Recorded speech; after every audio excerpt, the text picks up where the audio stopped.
morning, everyone. Welcome to the very first edition of Full Circle with Tessa Dooms. I'm Tessa Dooms, and I'm going to be your host when we do the Full Circle shows. Full Circle is a new show that the Insights show is running with Rivonia Circle as a partnership. So I know you know a lot about the Insights show, and the team has brought you many different topics and many different presenters and platforms. What we're going to be doing at Full Circle is we're going to be talking about things related to politics and a lot of social issues. We're going to try and understand what are the trending topics when it comes to the political landscape of the country, where South Africa is going to and what we can do to change it. So I said that this is in partnership with an organization called Rivonia Circle. So I'm going to tell you a little bit about that, about RC. That I'm representing today.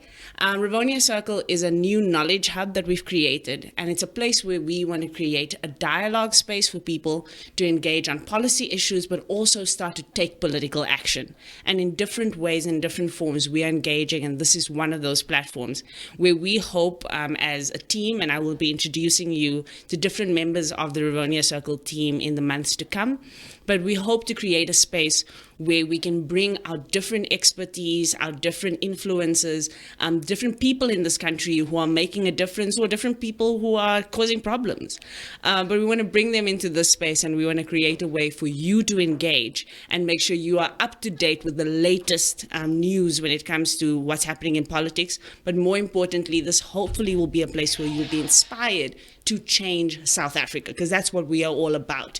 We're all about that as individuals, as organizations, and we know that our country is in crisis, and this is the time to change it. So welcome to Full Circle. So a little bit also about me, because Full Circle is also important for me personally, why I chose that as the name for the show. It's a full circle moment for me, coming back into the communities that raised me. I'm from Eldorado Park, and so I've got an opportunity to do a lot of amazing work, travel to many different countries, meet different people, work for presidents, all sorts of things. But it's time to come back home, and it's time to come back to the communities that raised us and make sure that all of the experiences that we've had in other places with other people have a benefit to our people, to the places that we are from and the people who matter to us. And so welcome to Full Circle this morning. Because we're starting in the middle of Youth Month, June 16 has just happened, we decided to tackle the issue around youth, and particularly youth participation in politics. So I'm really excited this morning to introduce you to probably two of my favorite young people in South Africa at this point, who are not only young people who are engaged and are doing work in the political space, but they're also young people who I regard as real experts when it comes to these things, because they talk to many South Africans, many young South Africans about these issues. So first, I'm going to introduce Londiwe, and Londiwe is actually one of our Rivonia Circle team members. She's our project manager. Londiwe, welcome to Full Circle. Thank you. It's good to be here. Great stuff. And then I'm going to introduce you to Dimpho. And Dimpho is from an organization called Youth Lab, and she's the communities manager at Youth Lab. Dimpho, thanks so much for joining us this morning. Thank you so much for having me. Happy Youth Month. So we're going to have some time together today. So I wanted to start with a big question that has been on my mind for the last few years. When it comes to South Africa and our participation in politics, you guys would both know that we've had a decline in people participating in formal politics.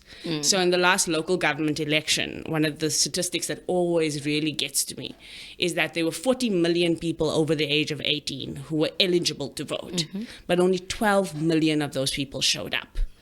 And even in that pool, we have so few people who are registering to vote. And that speaks specifically to young people, because when you're 18, you have the opportunity to register to vote. But the number of young people at 18, 19, in those first few years that they're eligible, that are registering, are absolutely low. So we know there's an issue here. People are just saying something about the system and our politics. But I've got a lot of hope. And my hope in this country is about young people. So I've been saying I am getting ready to vote for a young president. My ideal number is 25. I want to vote for a 25-year-old. So let's start with that question. Do you agree with me? Do you think it's time that we get young people back involved and we start voting for a young president? Dimpho, would you vote for a young president? Absolutely. Why? I would absolutely vote for a 25-year-old for a number of reasons. I think one, you mentioned that I do a lot of work within the youth development space, right? And a huge part of my job as community manager is just dialoguing with young people, getting to talk to young people about the work that they're doing in their communities, getting to talk to young people about their ambitions, right? Finding out how young people view the world, how young people perceive the current challenges in the country, but also how they feel that we could, co-create solutions. And it blows my mind every single time how young people already have ideas, young people already have solutions. They just don't have kind of the space and the resources to make them happen. And where young people are already implementing solutions in their communities, they don't have resources to scale them, right? And that kind of holds them back, and the work that they do is kind of limited to like a small scale. So that's the first thing. I know for a fact that young people are brilliant and that they're active, and that is why I'd vote for them. But also, secondly, I mean, when we were doing this during Africa Month, right? Thinking about how Africa has the youngest demographic in the entire world. I think it's by 2050, half of the world's young people are going to be living in Africa. But the average age of the 10 oldest presidents on the continent is 78. That's 80 years old, And so that's a problem, because it means that the people making really critical decisions about our country, about us, about our future, won't be there to experience it. But it also means that it's just not working. They simply don't have the ideas to move this continent forward, right? But when you look at the 10 best performing economies in the world, the average age of those presidents is 52. So there's clearly a relationship between, people who are young and energetic and who have ideas and who have the enthusiasm to do things differently, and how well countries are able to perform.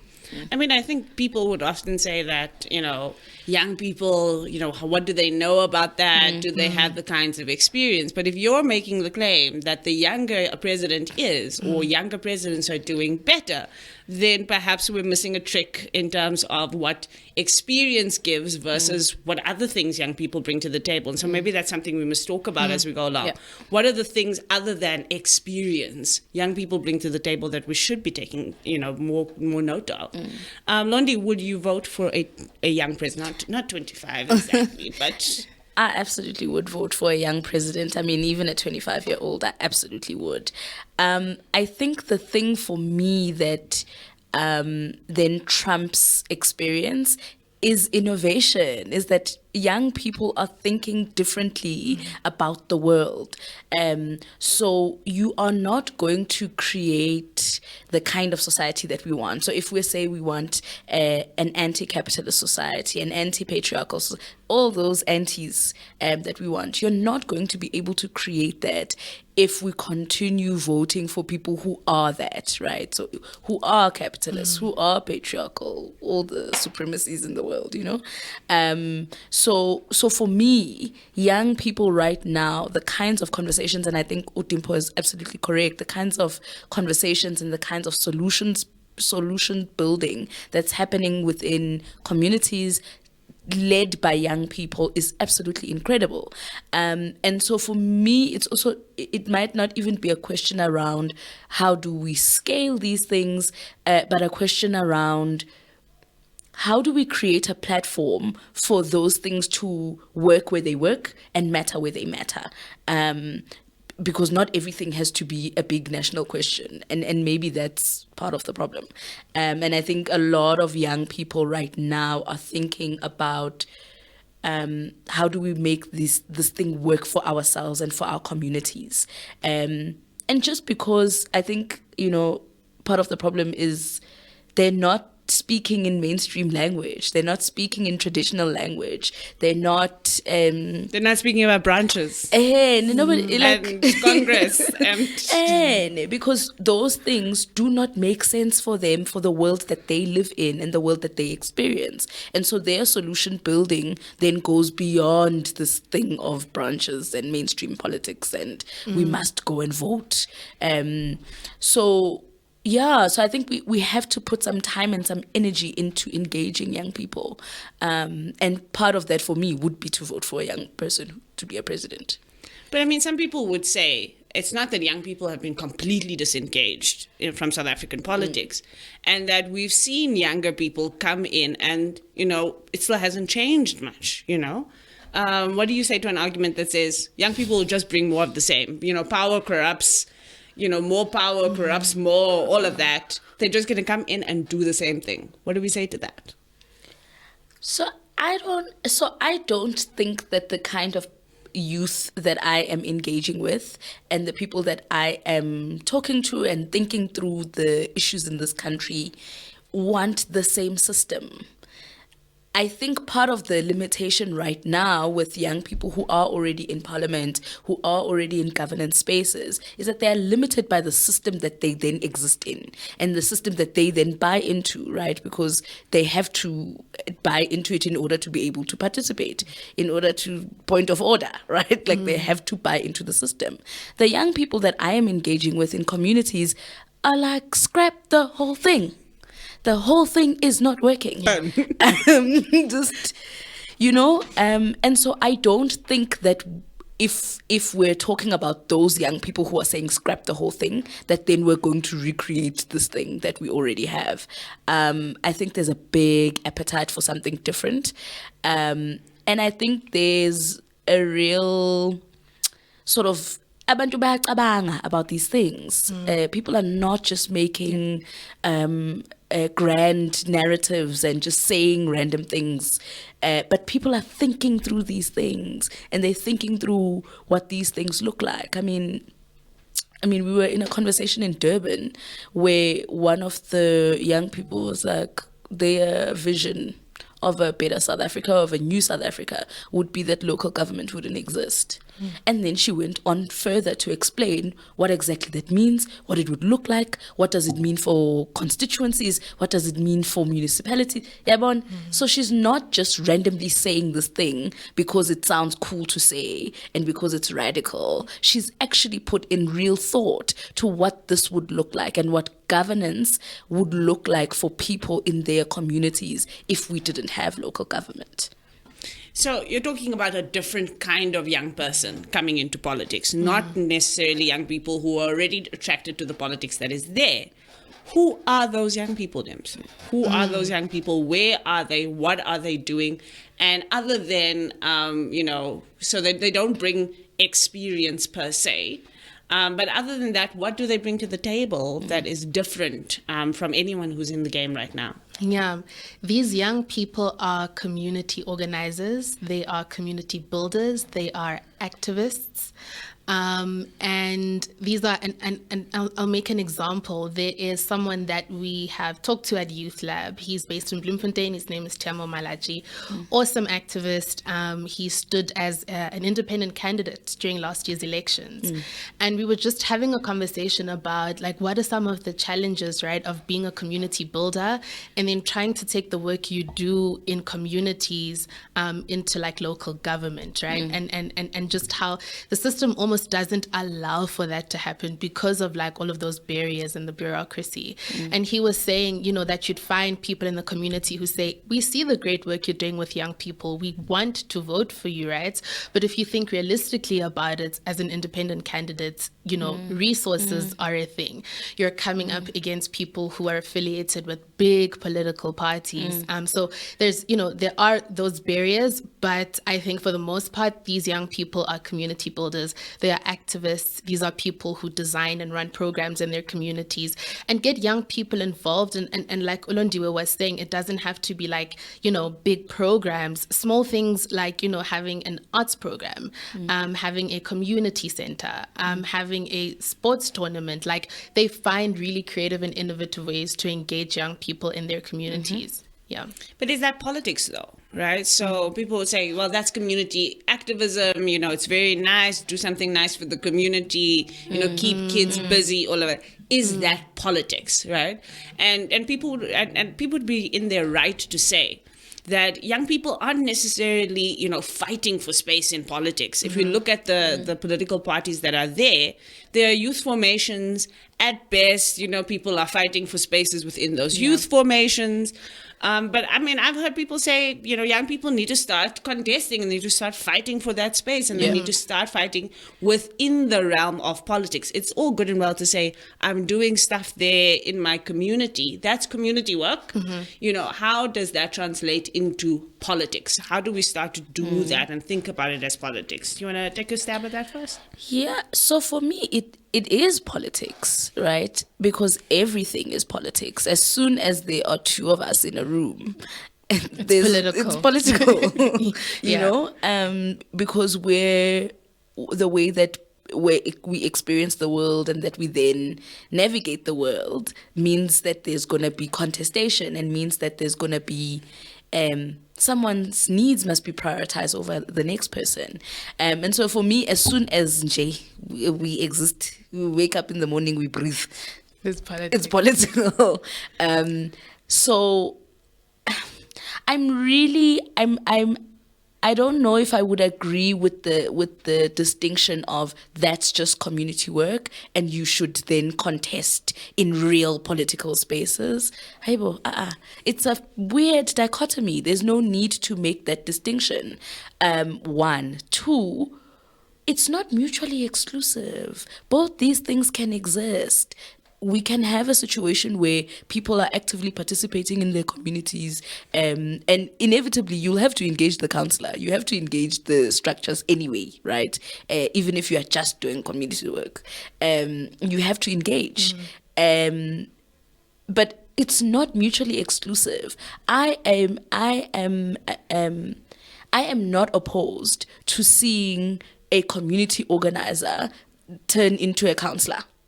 Because I know that person, I know the kind of work that they do. I trust them with my politics. I trust them with my well-being, because part of the thing about democracy is about well-being.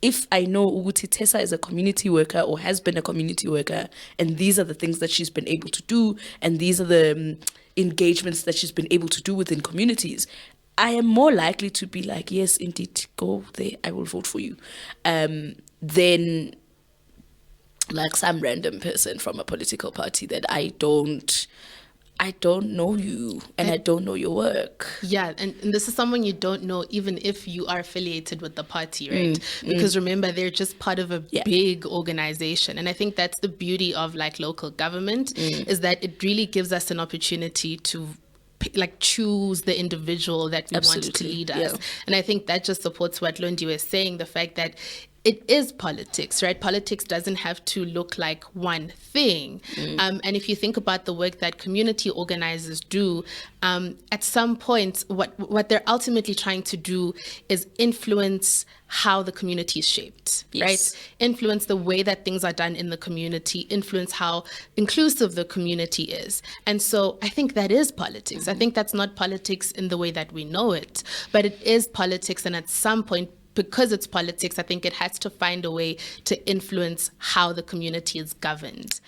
Which I think that's why I always go back to Tiamo's story, because it's such a good example of this is the work that we've been doing. We would love to do this work across communities in this, in Bloem, in the city, but the only way we can do that is if we had have a seat at the table, whether we like it or not. We need to have some kind of representation at the table, because that's the system that's currently, in place right now. Yeah, and I guess what you guys are both saying is that there is a new form of politics that we can explore. A politics that isn't just about the ballot box and isn't just about, political party structures and ascending through the ranks, but a politics that is about empowering people, working with people, making self-governance a real thing. Because I think we forget about that in this democracy. We forget that the word democracy itself, we talk about this all the time at Rivonia Circle, is about the people governing themselves. That's it. If democracy is anything, it has to be about people being able to govern. And if there's governance, there's politics. But maybe there's also a way for us to start to think about how do we take this from a local conversation to a national conversation, right? So I wrote a piece a few weeks ago in the Sowetan, in my article, on a 25-year-old president and saying, age shouldn't be the thing we use to determine who we vote for to be president or to run the country. And some of the rebuttals I got and people who question it, yes, question the issue of experience and said, well, do these people have the requisite experience?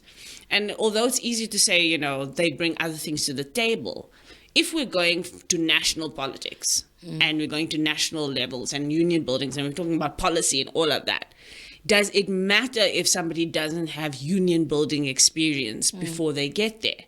It's easy to talk about it perhaps maybe at the community level. I grew up in this community and I have experience in this community. Yeah. How do we start talking about young people taking up office? We've just got in Gauteng now. Fasia San of the ANC has taken up a role as the chairing one of the committees, I think the Economic Development Oversight Committee.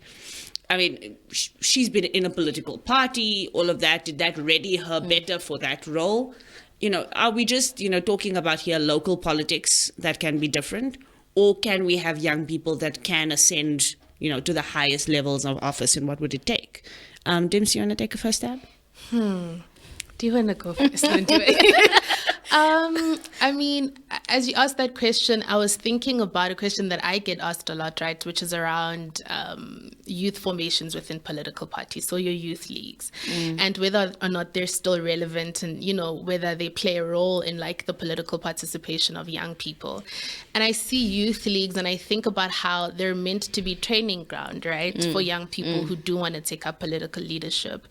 So they're supposed to teach, how politics works, how governance works, and also identify just brilliant young leaders, like just have some kind of like succession plan, so that we know that we have young people who can lead, who are in the pipeline. But that's not really how they've worked. But then my mind also went to organizations like, I think it's the Apolitical Academy, right? Which is a program, Future Elect, yes, which teaches young people who don't necessarily have political affiliation, but then want to take up space in governance. And so I do think that it's possible for us to have young people take up positions in like provincial or national politics if we do have structures and programs that train them, because we've seen that the political organizations aren't doing the work of training young people on how to be political leaders. And so maybe we need to look at alternatives, but I don't think it's like impossible. I also think that there's always space for intergenerational kind of conversations, intergenerational co-creation and collaboration. If people have experience and young people have ideas, ideally those two things should be able to work together. So co-governance. Yes. All right. I mean, yeah, I completely agree. I think also, when we ask the question, or when you get the sort of rebuttals around experience and those kinds of rebuttals, it's because we're answering the question in like the most narrow way, as if we're saying, today vote for Londi to be a president. No, mate. Vote for people who can. Yes, vote for Londi to be a president. That would be great. But also, I'm ready to run that campaign. That campaign. I'm ready to run that campaign. No, I will not be convinced. But also, I mean, the understanding is, for me, that shows the lack of understanding in the way governance works. I'm not going to be alone. I will have a team. There will be ministers. The thing will still function, right? It might look different. We might decide, actually, we don't want ministers. We want this other iteration of the thing. That's fine. We can reimagine the thing all the time. Yeah, just to get in there, Donald Trump became president without having a single day that I don't believe he has looked at a policy in his life, even after being president for 4 years. So I'm just wondering what the assumption is that a president needs to be able to, to do. And it does raise the question, what does competence look like, right? Yeah. So in your estimation, if you don't need to have had government experience, what does competence look like? What should we be looking for in a young president or young ministers, or what should we be looking for? The problem in this country is that the bar is in hell. The bar is so low for ethical leadership, for competent governance. it's just so bad. Like, I mean, we have a conversation all the time at Rivonia Circle around South Africa 2.0, which is where you reimagine your ideal South Africa. And a lot of the things that people reimagine are the most basic things. It's like, we want a healthcare system that doesn't discriminate. That's where the bar is. It's so low. Like, the things that we want as our ideal, as our dream, are just bare minimum. And so for me, I think about competency and ethics when it comes to leadership in the same way, that the bar is so low that all we're asking for is somebody who's going to seriously and critically think about not just policies, but how policies then impact people's lives, how people then engage with policies. I mean, I think the what is it called? The COVID grant, the 350 is a really good example of just the lack of engagement and thought from government, right? So pandemic hits, we have this grant. We literally, as activists and young people in our different corners, have to like shake the government into realizing that this is something, one, that's doable, two, that is necessary. Post pandemic, not really, but where we are now in this limbo, government is refusing to have the conversation about what a basic income grant would look like and how we can use the evidence from 350 to show ukuthi people's lives were not fundamentally changed, but at least abantu had food. At least the township economy starts having some sort of money in it, right? Because of that grant. But you just don't want to engage. You don't want to think about it. And the bar is low, Tessa. It's just low. We just want people who are going to think about us and who are going to think about things. Like, just, So just thinking. We're just looking for people who are willing to apply. Just apply this thing. Yeah. And I think you see that even in the way in which, arms of government, right, like communicate, even on social media. So I remember, speaking of the 350 grant, I think it was the Department of Social Development had tweeted about a gentleman who started a business because he had saved up his 350 for a couple of months. And you're like, first of all, this thing is supposed to go to people who can't meet their basic needs, right? So if you're able to have to make the seed capital, we need to question if you're really in need of the 350 to begin with. But also, what message are you sending out when this is supposed to support people meet their most immediate needs, and you're telling them to think as entrepreneurs, and now they must use this as seed capital, and they must have a startup mentality. It just tells you how far removed like she's saying, people, like Londiwe was saying, people are from the reality of our lives. But I think for me, to answer your question, competence is also track record. The young people I speak about, these are young people who are barely in their 30s, and they already have a track record of leadership outside of government. Outside of government, right? How they've in fact had to even move around some of the limitations and the barriers, right, within their communities to make things happen, and they continue to do so with limited, sometimes no resources. And so my thinking is if this person is put in a position where they have the resources, the capacity, the support to do more, surely that can only mean good things for the community. And I mean, I think the point that you also make about that sense of track record, I mean, a friend of ours is doing a Twitter campaign this month called Young and Presidential. And it's been amazing to see, just in a few tweets, the stories you can tell about what makes young people competent, and the fact that they've done things. They have showed up, they've led, they've started initiatives. One of the people that was profiled this week, Sandiso.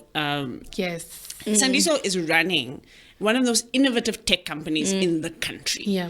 She's literally going to big banks, she's going to government departments, and she's teaching them how to use AI technology to make their organizations better.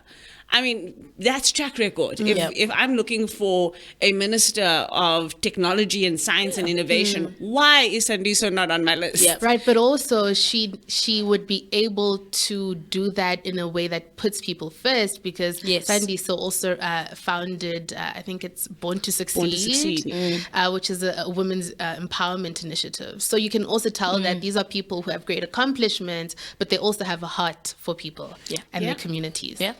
So we are in the first ever show of Full Circle with Tessa Dooms. And today we are talking about youth participation in the middle of Youth Month. And I think we're getting to the point of the conversation where we're really going to start talking about what would it actually look like to live in a world where young people were actually running it? What would it, what are some of the evidences, the little breadcrumbs we're already starting to see of what a different kind of South Africa might look like, a South Africa that young people could actually lead, and what would it take to support that? So a few years ago, this started becoming an issue for me personally. I was on a radio show. And I was talking about youth participation and all of those things on a radio show. I think it was also during Youth Month. I was 31 at the time, so I was still a youth. And what happened was somebody called in, and he was clearly somebody who was older and clearly somebody who had been part of liberation movement things, but he didn't identify himself very clearly. But he kind of said, I was a young person during the struggle, and we fought for this democracy. I mean, June 16, we always hear about, the June 16 young people who took to the streets, and everybody every year says, what's going to be this generation of young people's moment to get active and all of those things. But what he said to me was, if young people like you want to get into power and govern, you're going to have to fight like we did to get into those seats. Because apartheid ate our youth and we're going to eat yours. Sure. And that statement always stuck with me. He was just like, you are going to have to fight me out of the seat and the benefits and the things that I have right now and the power that I have, because I had to fight. And he felt justified in that, because I fought apartheid. I was one of those people on the street being shot at, and therefore, you're going to have to fight me for that. So something about that doesn't sit well with me. The idea that we're asking young people to fight, in a democracy, how do we respond to that? How do we respond to a world? And in some ways, I also have empathy with him, because I'm thinking, no, mate, I get it. You were in a era and a regime that was a crime against humanity, and they did steal your youth because you spent your youth fighting. How do we respond to that? How do we start creating a space where people don't feel like you must fight to be South African and be legitimate? You must have struggle credentials. And Londiwe, I'm going to start with you, because you one of those people who were in the front lines of a little movement called Fees Must Fall. So if anybody can talk about what it needs to fight now, but how do we respond to that? Yeah, I think, first of all, we must just not romanticize this thing of fighting.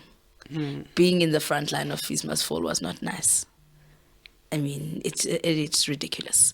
There was just also no need. There was just should have never have happened. And I think part of the problem for me is so people who fought against apartheid, we must, if that is the opinion, right, that I fought and so you are going to have to fight me, we must then ask ourselves questions around what was the liberation movement for? What was it actually about?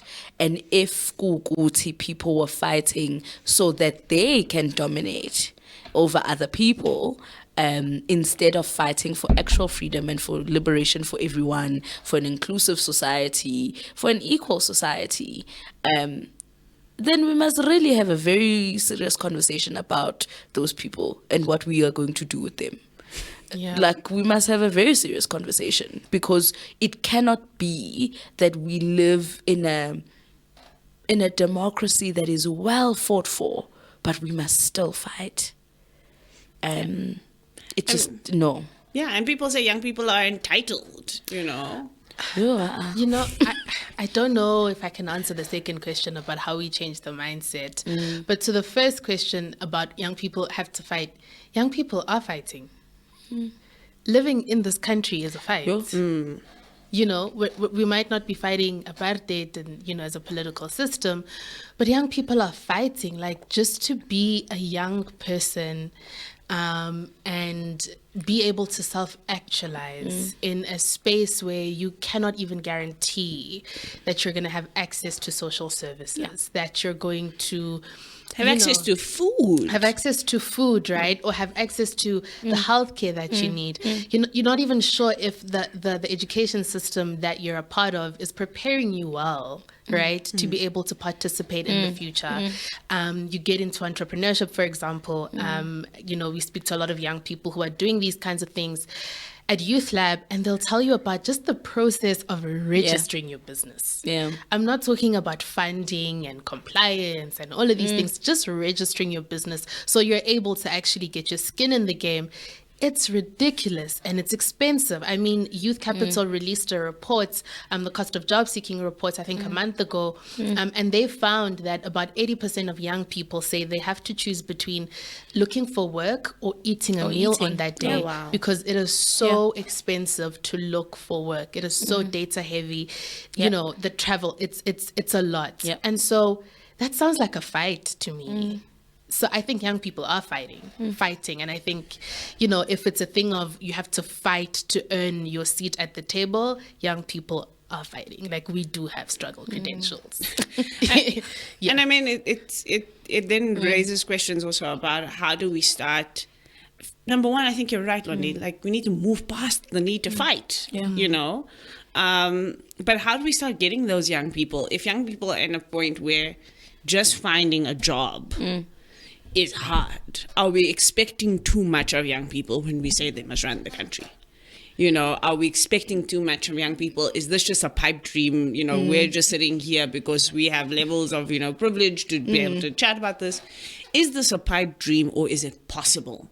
And are there a few things we can think about that can start making this a little bit more possible for young people to get there? How do we start in that journey?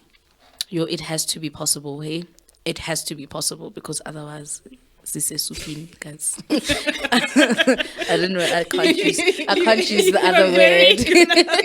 And I appreciate that you held yourself back there.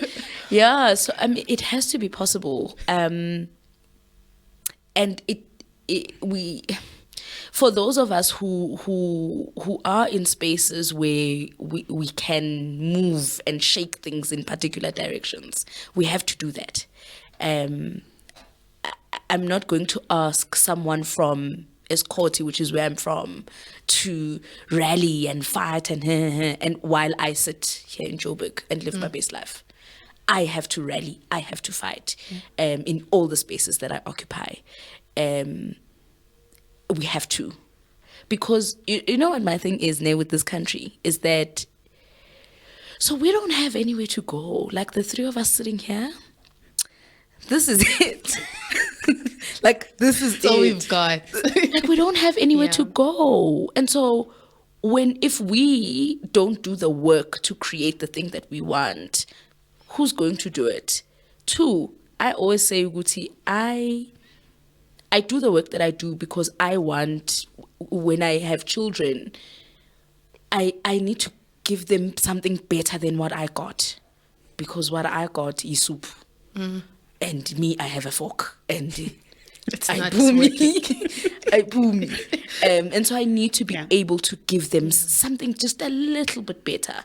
It might not be my ideal world. Tessa knows my dreams about the world that I want to create. It might not be that, but it will be better. It has to be. James, you were talking about programs that are doing kind of capacitating of young people, getting them ready to run for public office, young people who are getting into leadership development programs. What else can we be doing practically? What do you as young people want from this society in order to make it possible for you to govern? You know, I think you asked is it a pipe? Like if young people are struggling to even just get a job, and we have like presidential dreams for them, is it making sense?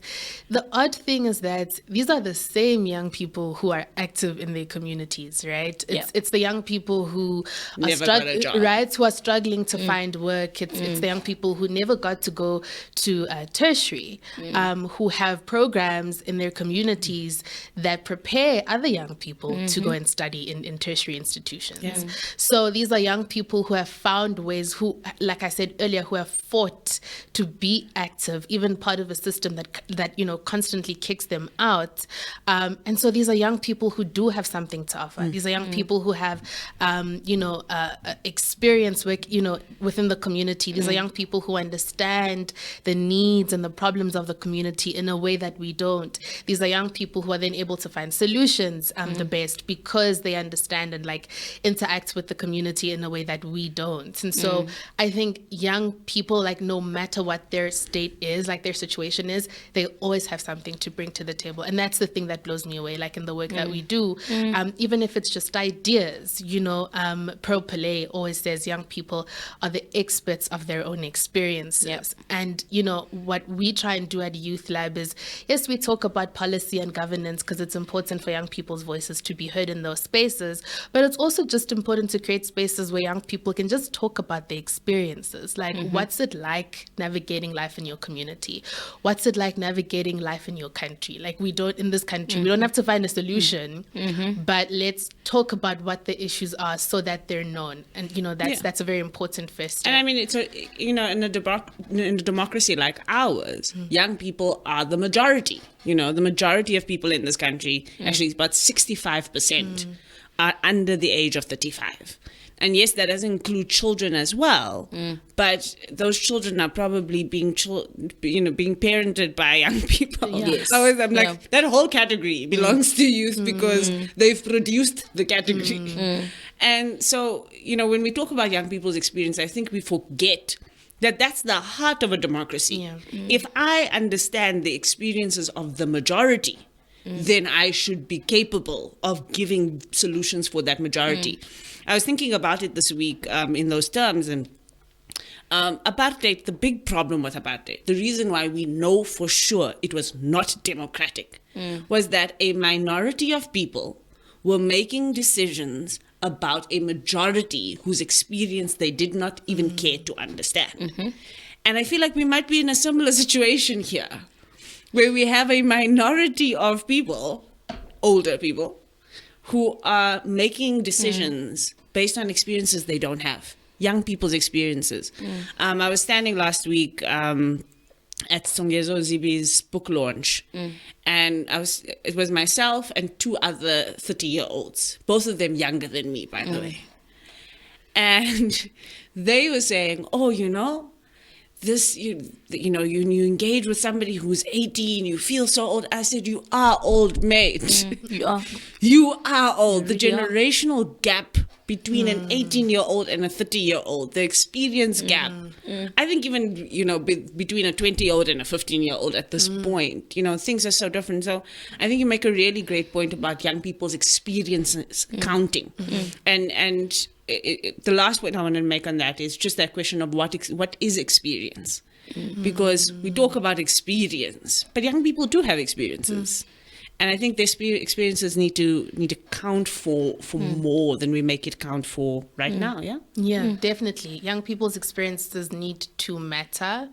A few months ago as well, we were at CSVR youth participation kind of workshop, and one of the speakers mentioned that one of the things we're getting wrong is that when young people are doing this important groundwork in their communities, there's no one there to pay them, and so we miss the fact that the work that young people are doing is actual work. Like youth work is work, community work is work. And if we paid community workers in this country, this is my youth employment strategy. If you put me into government tomorrow, I don't want. I didn't say I want. Can you be convinced? I don't think I can be convinced. But if that's the one thing that we did, if we paid community workers, these community organizers, just pay them. Just pay them. Youth unemployment will decline. Because young people are doing the work, right? They're just not getting rewarded by it. And I think that's because even though this work is very impactful, we don't see the value in it. I think we need to have a conversation about the work that we value and the ways in which we pay people. Because even when there are big organizations that team up with these young people to do work, they often are expected to volunteer. As if this is not creative, real intellectual, labor that goes into doing these things that really move community for. I always say communities are held together by the work of young people. Held together in place by the work of young people. And so I think we need to start doing that more, start seeing that work as valuable. I mean, and I think also our conception of what experience is also just needs to shift. I'm not going to experience apartheid, hey? I don't have to. I'm not. Yeah. And in situations where I experience racism all the time and all those legacies of apartheid all the time. But the thing that makes me able to think about this country is because I live it every day. I live as a black woman in this country every day. And so I am the person who can tell you exactly what you need to do to create a system that is anti-gender-based violence, a system that is pro-women. I can tell you all those things.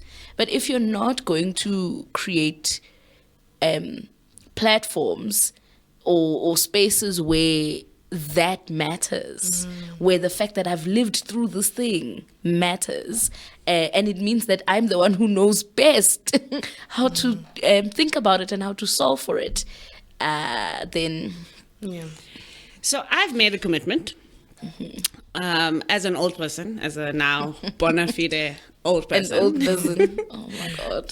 That my contribution is to convince more old people like me to create space for young people, to not have them have to fight, because I was triggered by being told you must come here and rock. So tell me what I'm making space for. So somebody was asking the other day, should there be a youth party? Should we, what is this youth politics going to look like? What is young people in politics and entering into politics and contesting and governing? What does it look like? Are we? Should I expect a youth party? Do you guys need? What do you need, guys? What are you gonna do? What do you think about the idea of a youth party? I mean, it would have a lot of potential, voters. I don't know about a youth party. I don't really like party politics, so I don't know. But I think the structures are there. We just need to change the mechanics of how things work. For example, we have a ministry that is dedicated to young people, Sort of, yes, and others. and women, and others, and women and people living with disabilities. But the idea is that you have an entire department that has departments within it that are supposed to think about how do we, how do we allow young people to be key players socially and economically in this country. And so I think we need to change the ways in which, we have youth desks, for example, we have the National Youth Development Agency. But I think what we need to figure out is how do we make these places engage with young people meaningfully? Because although the engagement is there, it's very limited and it's often tokenistic. And, and so I don't think we need to completely reinvent the wheel or even introduce new things. How do we get what we have already to start working in a way that really impacts young people? And I think the first thing is to make sure that you're meaningfully engaging young people. So if you invite young people to make submissions to the National Youth Policy, actually let them know that, that the draft policy is out. First, start there. Put out a tweet. Let's put out a tweet, partner strategically with youth organizations, because the people and the work is there. I think it's things like that. If you have what is this, public comments, right? Make sure that you're reaching young people where they are. And like I'm saying, like young people are there and because they've done the work, they have the answers. Yeah. They can tell you where to find young people and how to engage them. For example, Youth Lab and Youth Capital have a WhatsApp policy group because we realize that although young people are like interested in this topic of policy and governance, a lot of the times they're intimidated by it. And so they think that like it's super academic, you know, and they have to do all of this reading to engage it. So we thought about how do we break down this information, make it digestible, and just have chats with young people all the time on a platform that's immediate, you know, that's relatively like, you know, not data heavy. So it's things like that, like young people will tell you how to engage them if you just create room for that to happen. Yeah. Youth party? Or youth politics? What is it? Look, Give me something. I think we really have to move away from thinking about politics only through mainstream ways of thinking about politics, because I think that that's why we're missing what the youth are doing. Okay. Because we are thinking about politics in this traditional way. We're thinking about democracy in this traditional way. So democracy is about every 4 years there must be a rollover of government. Of course, we've had many rollovers of government, right? But is our democracy efficient? No. So we're missing it. We're missing the work that young people are doing because we want them to fit into this. But if I want to vote for someone, they must be on a ballot, Londi. How are you going to get them on a ballot for me? Yeah, but you see, now you and me, now I must reveal who I really am. Why are we voting? Maybe that's not the thing that we should be doing, right? Like, why are we stuck in this idea of the South Africa that we have now? Is it possible for us to imagine something completely different? 1994 came and it went, Betunana. There need to be sunset clauses on these kinds of things, that if the thing is no longer fit for purpose, we have to change it.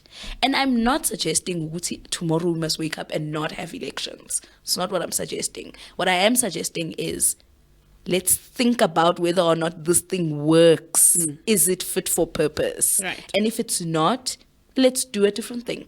And if we don't, or if we insist on thinking in these narrow kind of traditional ways, we're not going to be able to reimagine. We're not going to be able to rethink. All right. We are almost at the end of our discussion today. So I want you kind of in 1 minute, if you were to make a case for voting in and being governed by young people. And you had to make that case either to young people themselves, for them to put themselves on a ballot, because I don't think young people even trust themselves right now to vote for themselves, to be honest. What's your 1 minute campaign pitch for why we should be governed by young people? Dimpho, I'm going to start with you. Elevator pitch. Your elevator pitch.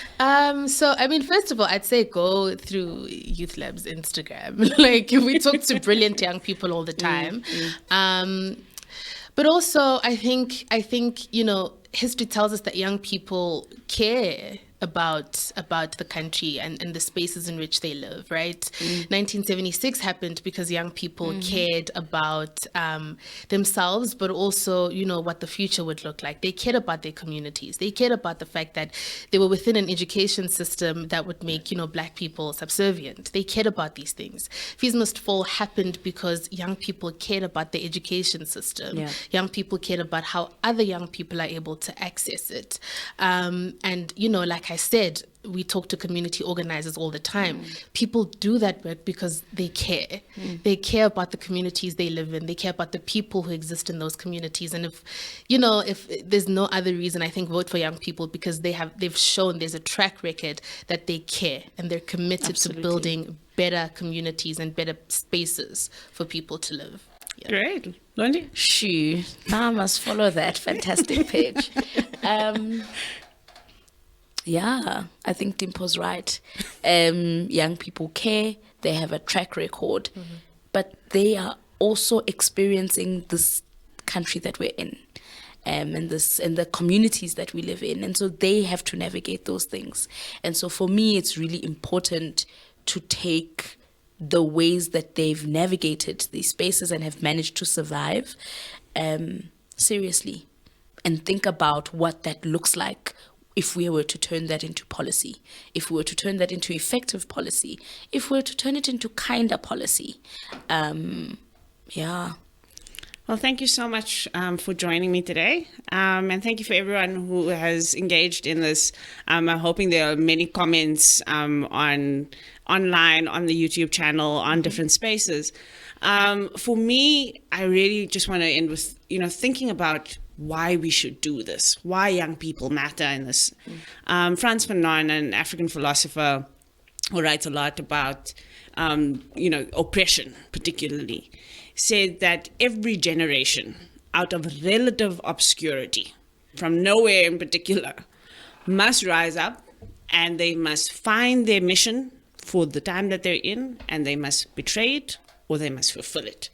And so I hope we find new generations of young people who are going to come in, find their mission, and fulfill that mission. And I hope that the rest of us as older people in the society are ready for those young people, and we're ready to support them, ready to be led by them, and ready to vote for them, and ready to create a South Africa where the majority of the people in this country, young people, can actually lead us.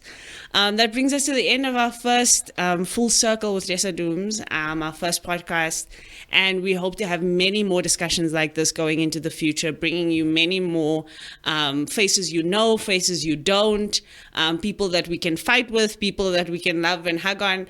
But whatever it is, we want to create a space that will inspire you to change South Africa in the ways that you want to. So we look forward to engaging again very soon.